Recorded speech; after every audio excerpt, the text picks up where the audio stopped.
with Katie Riley and Zach. A safe word? Should we establish a safe word? Skookum. Skookum is today's safe word. Skivity? Skivity is today's safe word. Am I pronouncing that correctly? Skivity? Yeah. Okay. Skivity. All right, so that is the safe word. Going in the dictionary. Is it? Going in the Merriam-Webster. And we are going to hike up to the top of Harbor Mountain, where we are going to talk about local government stuff. Should be fun.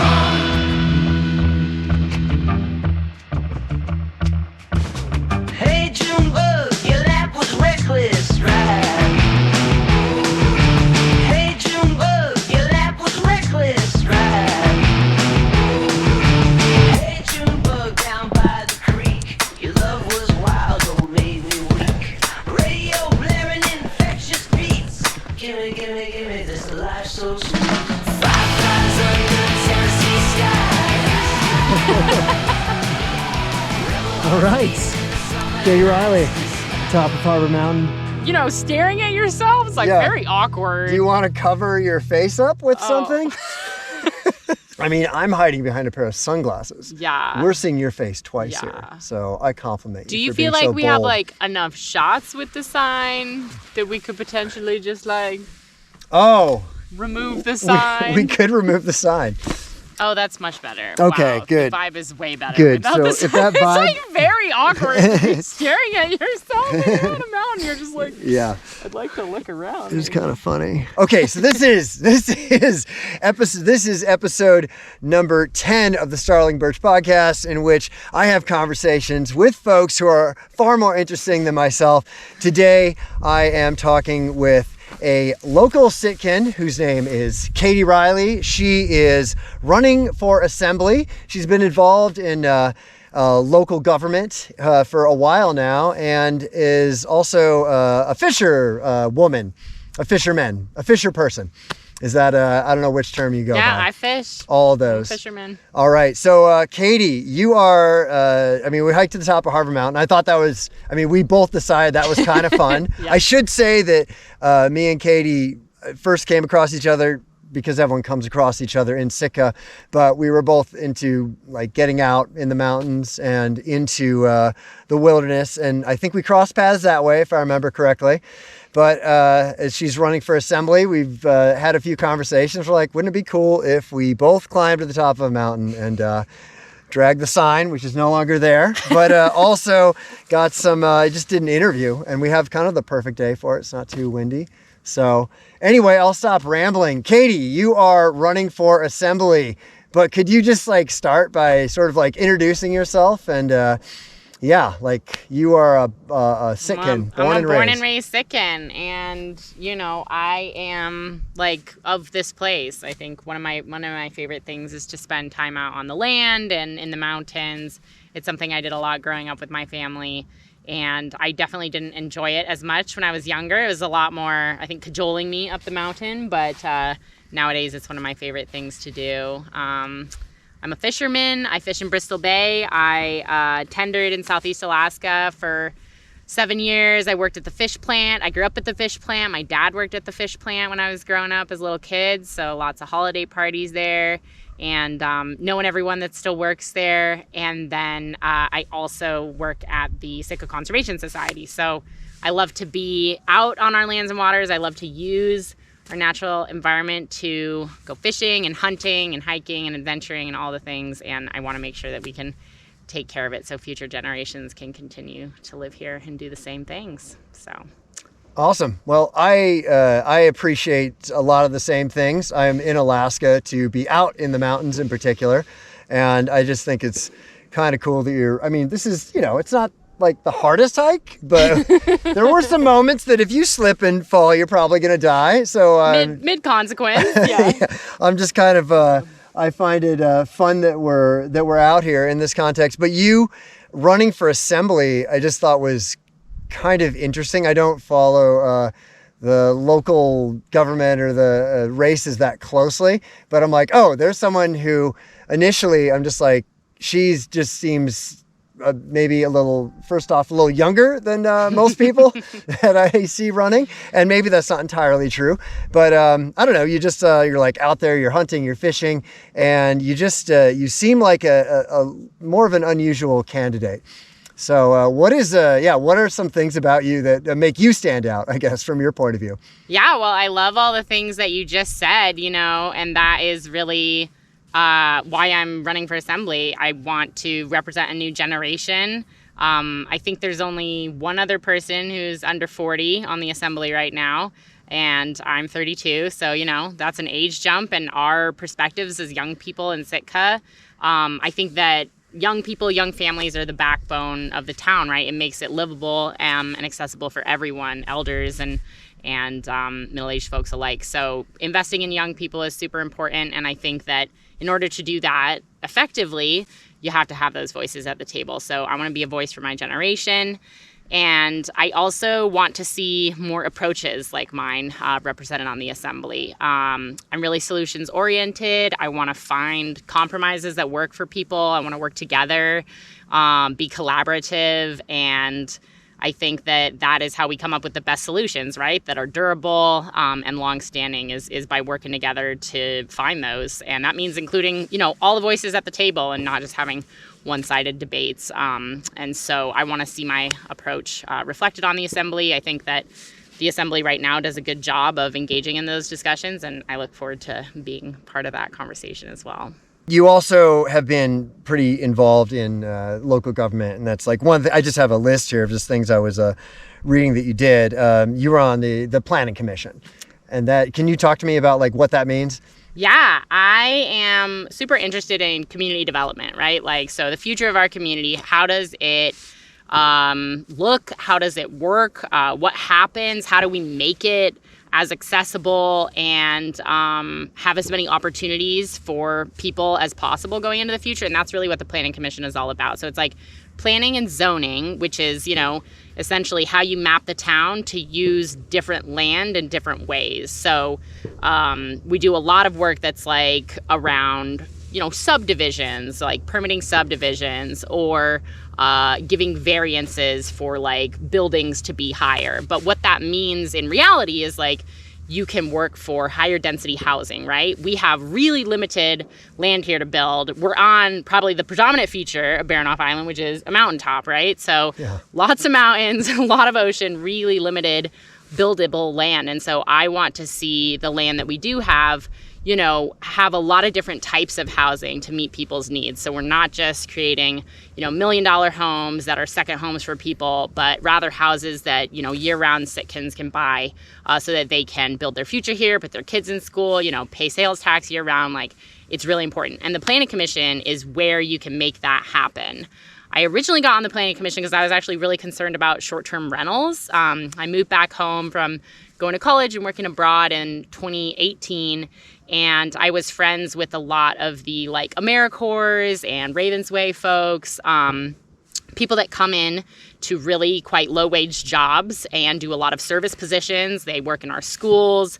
They work at youth advocates. They're working with kids that have addiction issues, all sorts of things, really like thankless jobs, essentially, for low pay, and then living in collective situations. And when their years of service would be up, they wouldn't really have anywhere to go because all of these places, it's like you can rent from October to May, and then during the summer months, it's a short-term rental. And so I was really concerned about that trend that I just saw increasing, right? As we have growing tourism, Sitka's like such an awesome place in the summer, and we didn't have any way to control the growth of that and the use of our residential areas for essentially what's a commercial purpose. And so I got on the Planning Commission and I was like, I want to come up with some sensible regulations that allow Sitkans to supplement, the costs of owning and maintaining a home. That's really important. It's really high cost. And so keep Sitkans' ability to do that, but also make sure that all of our housing isn't bought up by speculative investors who can, rent that house out during the summer and then keep it empty all winter.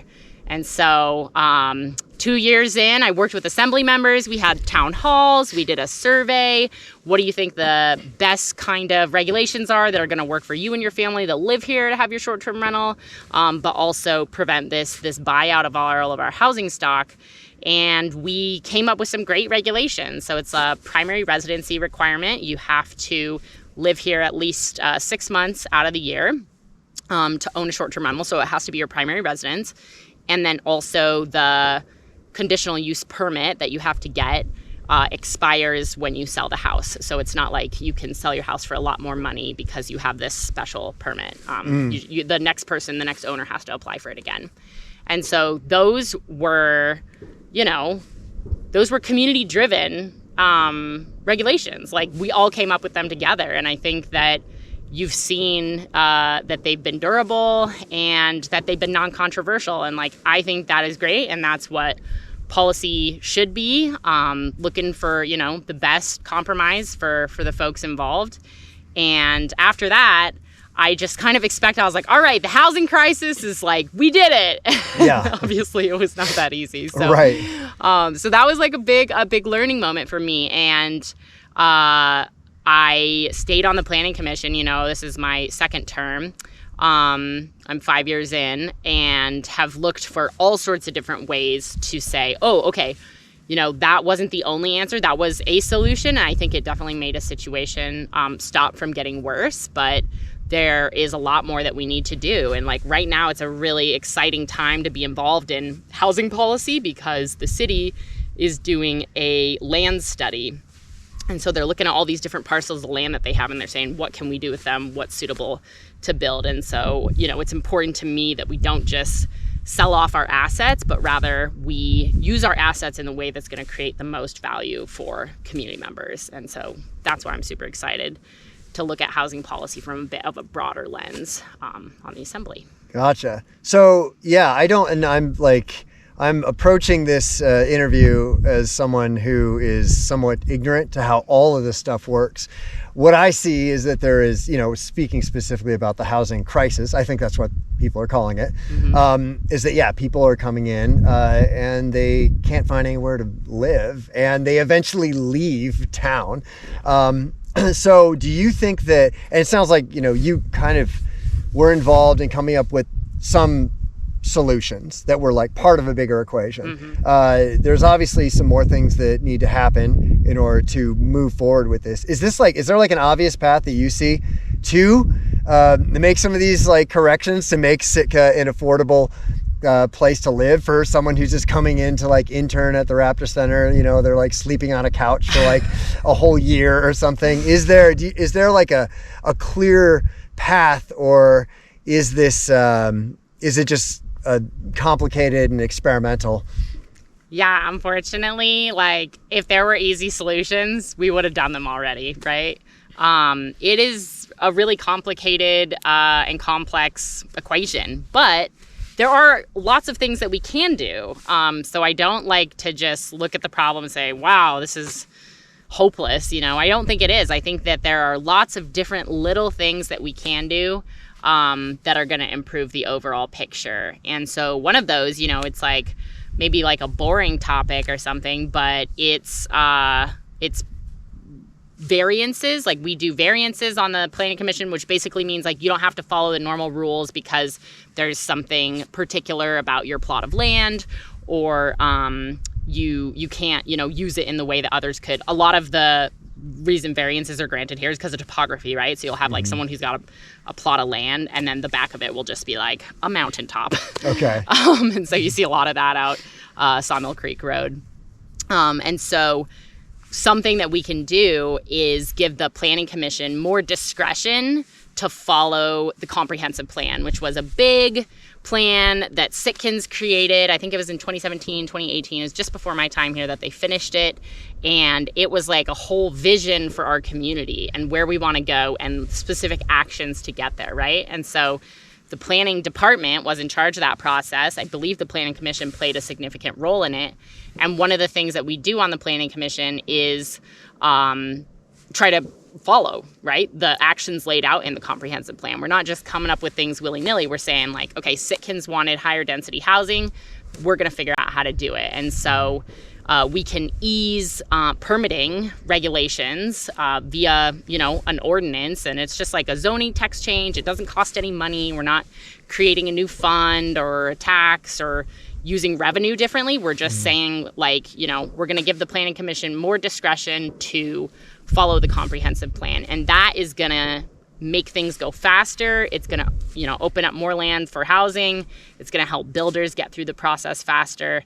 And that is one of those, small incremental changes that is going to contribute to this overall picture getting better. But it's super hard. It's really complex. And I think that my work over 5 years engaging in this and learning about the issues and learning about how long things take and what kind of processes they need to move through to be successful is going to set me up to work really well on the assembly. And I imagine that there's the problems Sitka faces with housing are very specific to Sitka, that I don't know if there's examples of a similar town in a similar situation with a similar layout of land that have been they ran into the same thing with the cruise ships and tourism and then the prices going up and not enough places to build, and they have a solution that looks like this and we should do the same thing. I'm guessing this is kind of something that you have to figure out that's very custom designed for this town. Both and. Okay. Definitely Southeast Alaska housing is a huge issue, right? And so much of that has to do with the fact that our communities are, between treacherous terrain and the ocean or a body of water, whether it's a strait, even if you're inside in the Inside Passage, you're still constrained by the topography. Building costs are super expensive here, right? We have to ship most everything in. That makes things really unaffordable. And then also we are surrounded by federal land, which is awesome because if you love to get out and recreate and hunt and live that Alaskan way of life, you got a lot of space to do it. But at the same time, it constrains, kind of where you can do things. We're actually lucky that the city owns a lot of land, but the wetlands, the amount of muskeg, all of that makes it really hard and just really expensive to build on. So I'd say the expense and the topography constraints are the biggest issues. And so, something the assembly can do about that is say, okay, where do we want to subsidize housing? And so, where the Sitka Community Land Trust is built, that area was set aside for affordable housing. That was a previous assembly decision. And they sold it to the Sitka Community Land Trust for $1. And so those cost savings get passed on to all the people that are buying houses there now. They don't own the land. They just own the house. They can earn equity on the house.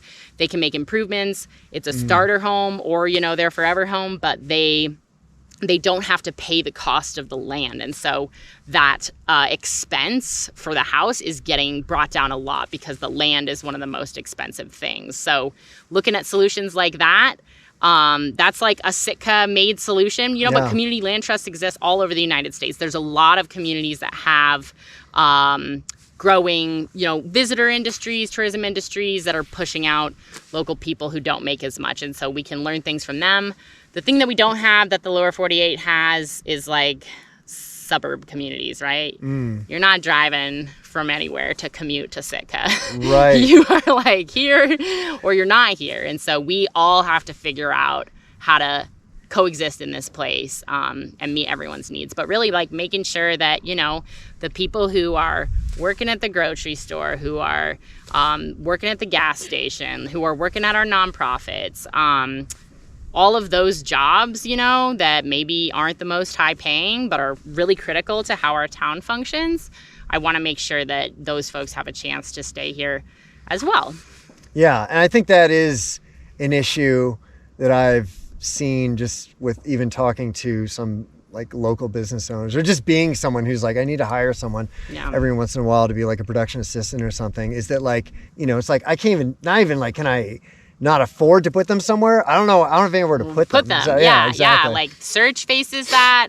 The schools face that. You got all these teachers posting on Facebook being I'm trying to start the school year in a month and I don't have anywhere to live, and having to end up not taking a job. And, it's like these are some of the most critical positions, healthcare and educating, our future citizens. So is like super important to make sure that jobs exist for the people who make the town run like that. And I think housing is like one of the single biggest impediments to economic development in this town, housing and childcare. So if we can chip away at the housing question, I think we can have a lot of other beneficial impacts for the other areas, challenges facing Sitka. Gotcha. Okay. That's such a huge issue, but there's definitely some other issues that come up again and again. I think the other one that's just kind of like a hot topic is the tourism industry, specifically the cruise ships, and specifically the amount of folks that are rolling into town on a daily basis. I know there was I guess it was a while back now. Was it like 6 months ago? Voting yes or no on one. Mm-hmm. And that being a super hot topic and I think that there's people have all sorts of opinions about these cruise ships coming. And I think I personally find it to be sort of mixed.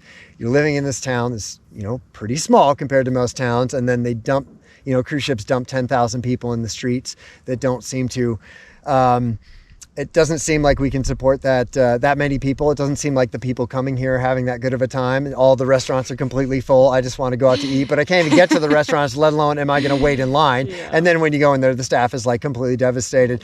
This isn't always how it is, but it often is the case. So I just stay away from the downtown. And I think for residents, it's you're kind of waiting for that season to end, sort of that summer season to end, so that, okay, finally the cruise ships are gone. Mm-hmm. But then you have that effect on the businesses where they just some of them you even see we kind of need a break, we're going to close down for a while. So that's one of the biggest things that I see is that it sort of changes how businesses operate. This many people coming in all the time, and they don't, it's not like that's the only option, but you just see this huge effect of people coming in town. So I'm just stating an example of something that I see as being, kind of negative. On the other hand, you see all these new businesses popping up, all these people who are able to make a living here and then, be able to afford, the more expensive housing because they're renting bikes out to, the many people that are coming off the cruise ship every day, or they're opening a food cart or something like that. So I think there's two sides to that coin, and there's a lot of other issues surrounding it. Do you have any particular stance on the amount of people coming into this town, and whether there should be a cap put on it or it should be regulated? What is your stance on any of that? Yeah, so tourism, hot topic for a lot of Southeast Alaska right now, and for good reason. I mean, we're doubling the population of the town when we put that many people in. And so, yeah, it can be a really jarring experience. And I feel really lucky. I'll just mention the Planning Commission again. We came up with the first short-term tourism plan in 2022. And it was okay, you're going to put, double the population of town, just drop them off at Centennial Hall. Where do they go? How do they move? What do they do? How do we not hit them when we're driving down Lincoln Street? And we came up with a lot of different ideas. And I learned so many interesting things, how many people you can put on a sidewalk before the traffic halts, essentially, and they can't move. And so that was why we closed Lincoln Street, right? I'm a nerd. Okay. Very fascinating to me. Yeah, no. And so, when we talk about revitalizing Lincoln Street, it's we need to build wider sidewalks. That is an example of something that can benefit both tourists and locals, right? So the city signed an MOU. I think that the city is paying attention. I think that the pace of government is really frustrating to some people, and also communication coming from government. Not everybody gets it, right? Not Sitka's Instagram, it's not super popular. Yeah. But bless them, they're trying to get the information out. And so we have an MOU that has established a daily cap, I believe, of 7,000 passengers. The dock and the city agreed not to have cruise ships in May or April and October, right? So it's going to be that May to September season. Quiet days on Saturday. And we'll see how that goes. We didn't really get to see it this year because the bookings had already happened. And so, next year that'll be more in effect and we'll be able to see, does this equal things out? The tourists certainly have an impact on our services here, right? Like, I know I've been trying to work and be on the phone on a big cruise ship day, and it's like your calls are dropping, your internet's slow. And so there is an impact, but there's also a benefit. We've been able to do a lot with those, that increased sales tax that we have. And so I want to use that money to make sure that we're meeting community needs, right? That serve the community year round. And for the businesses, like, it's huge, right? Like, the tourism season is really, really important to making a business viable. And I want to thank all the businesses that do stay open year round, because I know that for a lot of that period, right? Like, locals love it. They're like, I can go out and get my pizza, have a beer, watch the game. But that business is losing money a lot of the time. And so, I understand that, like, you got to make your business viable. You do that during the tourism season. You need a break, understandable. It's a bummer for us, right? But, like, we do have to make some adjustments. But, like, my priority is making this town livable for year-round residents. Absolutely. And so what I'm really looking for is, like, how can we find, opportunities to collaborate? How can we, like, negotiate with the cruise line industry to say, this is what we think the head tax dollars should be spent on, and this is something that benefits both the tourists and local Sitkans, right? Like, it has to be something that benefits tourists. That's how the law is written. But, like, we need to repave Lincoln Street. We need to do some work down there. We also need to replace or improve our transmission line out Halibut Point Road. It's super overburdened. It serves like 80% of the town or something, 80% of the load. And it needs work. And so, like, if we were to, electrify the cruise ship docks so they are, we're having better air quality out there. We're not having as many emissions. They're able to plug in. They're able to purchase power from our municipality and help us generate revenue for that enterprise fund. Like, that to me is a win-win-win, right?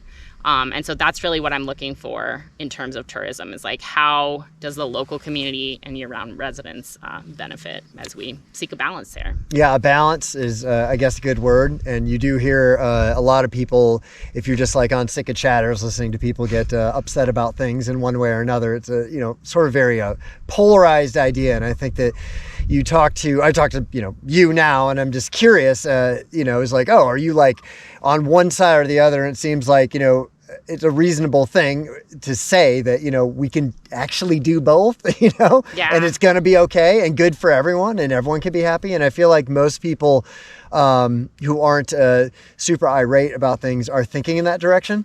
Yeah, so I think that's the thing is, the last ballot measure, I think it was 70-30 reject. So it was pretty clear that people here see the tourism industry as, important to the economic vitality of our town.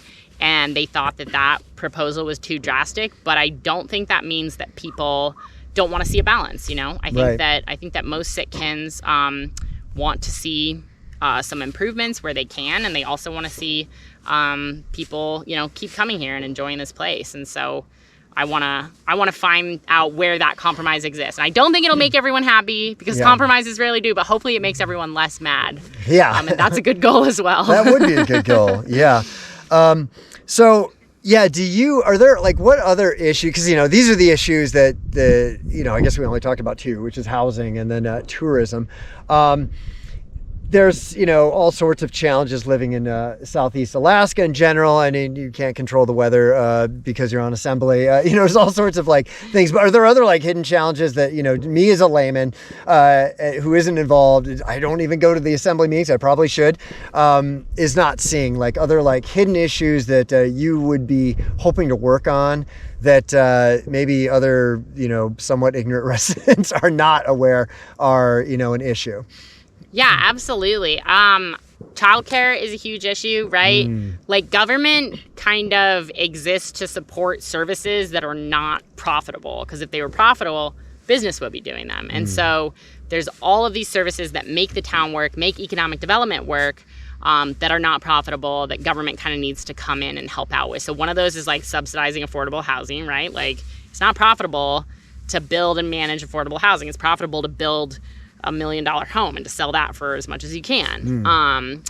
But childcare is another huge one that is like a big economic impediment in this town. I currently work in an office. We have 2 babies present. We're gonna have a 3rd coming in as soon as my one colleague is done with her maternity leave. And you know, they're just all in there with us, right? And so I'm super familiar with like moms trying to make it work. And these women are amazing. They are, you know, juggling babies, trying to do their jobs, like family, home, all of those things. And so as much as we can do, and I am excited to learn more about the specific levers that are available to us. You know, I'm like, can we subsidize childcare centers? Could we build a new one? There's all these issues with then staffing it and finding home for those people to work there. But I really want to learn more about what exactly we can do, because essentially I view a budget as an expression of a city's priorities, right? It's like the saying, like, put your money where your mouth is. Yeah. That's really true. And if you're not putting your money where your mouth is, then you're being, you know, you're not committing to those solutions as much as I think that our local government should, you know. And if we really think that like housing and childcare are some of the top issues that our community's facing, they are some of the biggest impediments to, you know, economic growth here, then we need to help solve those. And so I'm really excited to, you know, be a champion for those issues on the Assembly. And I'm not saying that they're easy, right? Like easy solutions, we already would have done them. So I think it's hard to figure out, but being an Assembly member, it takes a lot of time, it takes a lot of effort, and I'm at a point in my life where I can dedicate those things. I like challenges, I like working on complex issues, and I like hiking mountains while I'm thinking about it. Yeah. And so that's, you know, why I'm running, is I think that this is a good time for me, and I'm willing to dive in. Yeah. And so just being ignorant on how, you know, local government works, really, truly. I know there's a mayor, and then there's this assembly. And so how many folks are on the assembly? Is it 6? It's 7. 7. Okay. I was close. I think with the mayor. Okay. Gotcha. 7 total. And so there are, is it 2 or 3 seats that are 2 seats open? 2 seats that are open. And these are 3-year terms? Yes. Is that okay? So you are running for 1 seat on the Assembly. You'll be one of 6 or 7 if we include the mayor, and you will be involved it's a 3-year commitment. Yes. It sounds like generally that's sort of a leader, that's a leadership role. Those are generally thankless jobs. I'm assuming that, well, I don't know. Do you guys get paid for this at all? Yeah, there is a small stipend, which is more than the Planning Commission. Also a thankless job. Okay. Similar time commitment, like Planning Commission is also 2 meetings a month that can last anywhere from 3 hours to 30 minutes. You know I listen to a lot of Assembly meetings that go until like 11 o'clock at night, 10:30 at night. So I know that they're doing a lot. They get paid, I think, something like $500 a month. Okay. Yeah. So. Not too much. Not too much, but helps. You know, it's something. Something. I've been doing public service for 5 years unpaid, so I'm like, oh, look at that. Right, but you probably wouldn't recommend running for Assembly to. It's not like an income. Money. Yeah, okay. No, I would not say that that's a good, because I think when you think about the time you're putting in, you know, anywhere from like 10 to 15 hours a week, 20 hours a week during budget season, you've got like. An extra meeting every week or every other week. And so it's a lot of time you're putting in. And yeah, it's certainly like that would be well below minimum wage, I think, if you were calculating how much you were getting paid. Right. So you are obviously in it for other reasons. Yeah. It seems like you're passionate about these issues. You know a lot about them. It doesn't seem like you're coming to like, I guess I'm asking sort of basic questions, but you seem to have a lot of knowledge and experience in these arenas. So I feel like it sounds like you have a desire to solve some of these problems. You're coming into what is somewhat of a thankless and low-paying job, and it's probably going to inconvenience you in many ways. But are you like, and then it's going to be 3 years, right? Does this like interfere, just as someone who has never been on an assembly, is that something that's going to like interfere with the time that you would be potentially fishing or doing other things with your life or traveling? Yeah, absolutely. For example, this weekend, I was going to go up cross and spend the night, but I had to get my answers done for the KCAW forum. I wanted to come up here with you and do this interview, so I'm already making these different decisions. Twist my arm. Wow, I had to hike a different mountain. But that's right.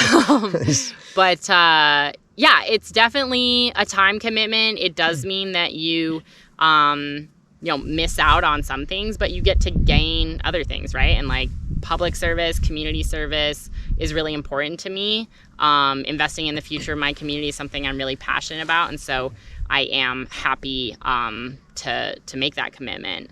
That being said, before I did this, I like calculated out, okay, what does my Bristol Bay season look like, and how does that line up with assembly meetings? I will miss a couple. You're allowed to miss 4, and then you're allowed to take 4 on Zoom. But I will be missing a couple because I am a fisherman, and a lot of our community are fishermen, and it's like part of the soul of this town. And so I think that people understand that, and I think that people want to see that perspective, represented on the assembly. Like one of the outgoing members is a fisherman, and it's important that we have leaders that reflect, who makes up our community. So yeah, some of the demographic. And I lived in Washington D.C. for 3 months last year during the summer, and I attended, I think, like every single planning commission meeting, and that was a 4-hour time difference. So I'm logging on at like 11 p.m. and staying for the bulk of the meeting. Like I know what it's like to sacrifice sleep and time for things that you're passionate about. Right. No, and that's what I guess I'm sort of driving at with that question is like, you are like, just to clear up any misconception about this kind of role, is that like, this isn't necessary. Like you're not getting in there to like benefit your business, or you're not getting, it seems like you're just kind of getting in there to be like, I see some solutions. I care about this town.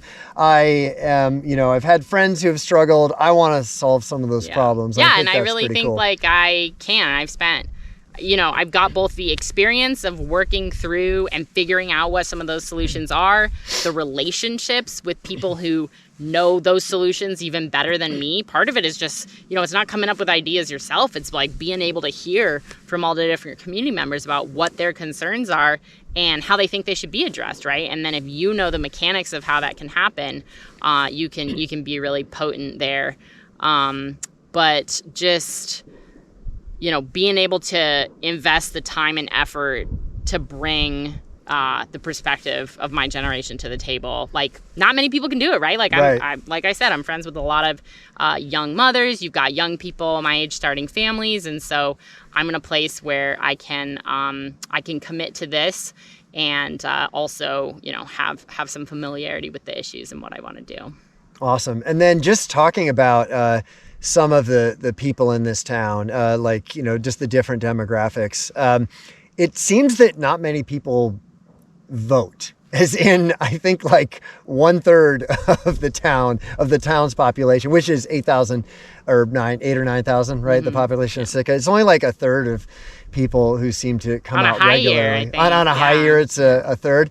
So that's also interesting to me, because I think there are, a lot of struggles that it sounds like, can be worked on or solved or improved for people. And I do hear a lot of people complaining, like, how do I get a house around here? How do I, even like buying a home, or like whatever, maybe it's grocery prices, or maybe it's the weather, maybe it's things that are like out of the assembly's control. But I hear so much complaining about issues that seem to be, somewhat relevant.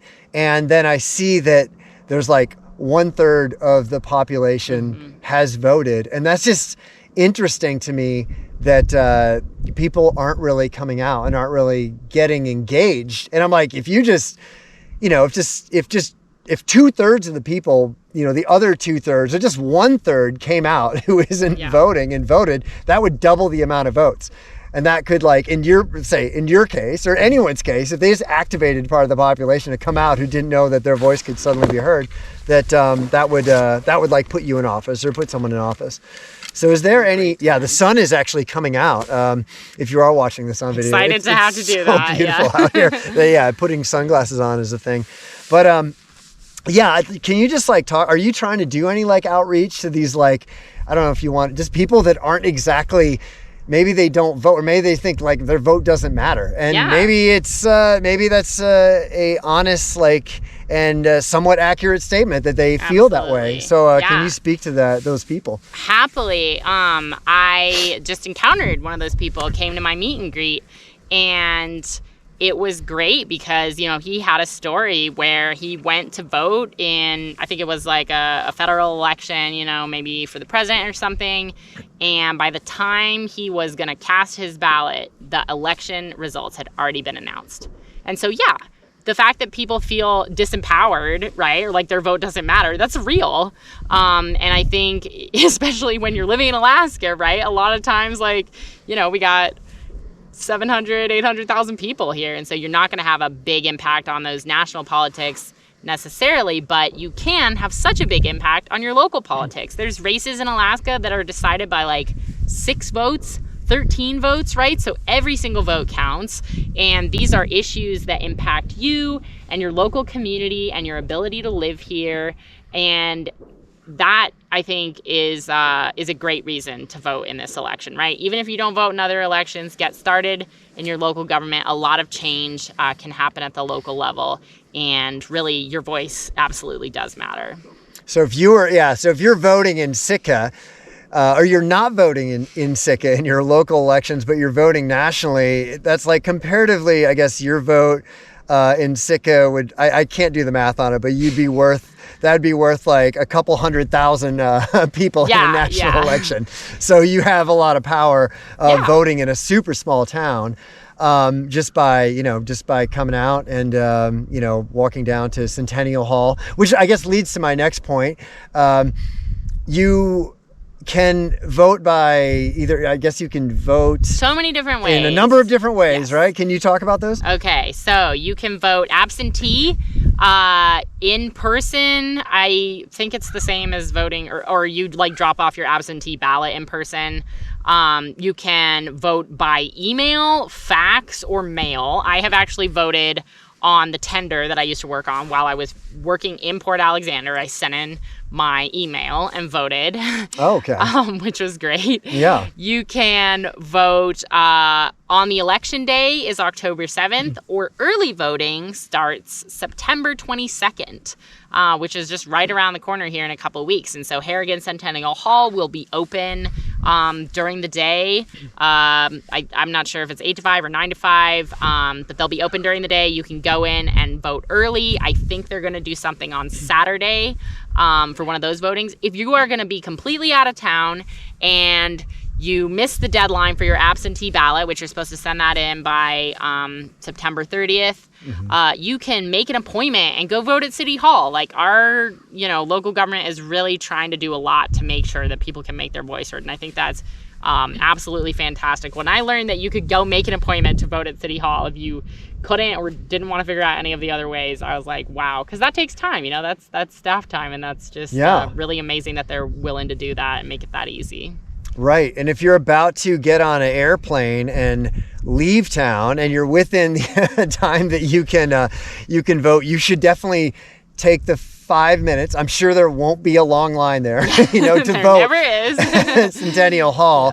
Yeah. It's every time I've been in there to vote, it's been like, I don't think there's ever been more than like, I've waited like 2 or 3 minutes in line, and then I went in there and voted, and it's not a big deal. I mean, if 2 cruise ships are in town, which they're thinning out a little, right, at this point. Yeah, by October, we shouldn't have many left. Yeah, you should not have a cruise ship interference, so driving to downtown shouldn't be too much of an issue to pull it off, but it sounds like there's an online option if you just can't make it.